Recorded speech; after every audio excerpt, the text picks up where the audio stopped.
Well, first in this edition, after widespread outrage over reports of a massacre at a hospital in El-Fasher, which left hundreds dead, Sudan's paramilitary rapid support forces claimed Friday that they've arrested several fighters accused of committing abuses during the capture of the western city. The group also claimed to adhere to the law, the rules of conduct, and military discipline during wartime, vowing to carry out investigations and bring fighters to justice. Observers, though, have already expressed skepticism, especially as new information about the extent of ongoing massacres emerges.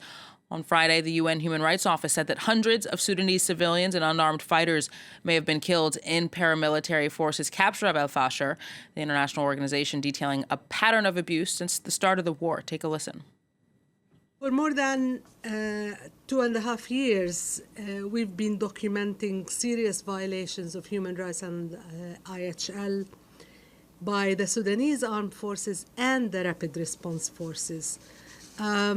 Torture, murder, summary execution, sexual violence are only a few of the main violations that are taking place. Hospitals, markets, water stations have been destroyed by both the warring parties, and of course, homes and properties looted. Well, for more, we're going to cross now to our regional correspondent, Bastien Renouil in Nairobi. Hi, Bastien. So, how significant are these alleged arrests? I could even ask how credible really they are. Well, it's not the first time that the Rapid Support Forces arrest some of their members during this war. And every time it happens after a public outcry, after a massacre. And so far, to my knowledge, no one has been judged. Why do they do that? Because the Rapid Support Forces want to show that they are following the rules of war, that they are protecting civilians. But that's not true. Every time they capture a city, they capture a town, a village, civilians are killed. I've seen dozens of videos shot in El-Fasher, and I can tell you that they've been killing hundreds of civilians. I've seen videos of men being executed. They are sometimes blindfolded. Rapid support forces tell them to sit on the ground, and they execute them with AK-47s. They attack people fleeing the city. So there is a widespread killing spree from the Rapid Support Forces in this city. It's a strategy from the Rapid Support Forces. We know that for a long time. They've been doing the same thing everywhere in Darfur. So how significant are these arrests? I would say that they're probably not significant at all.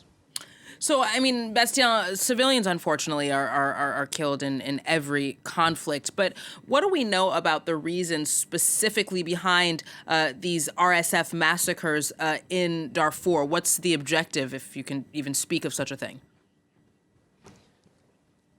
Well, it's ethnic cleansing.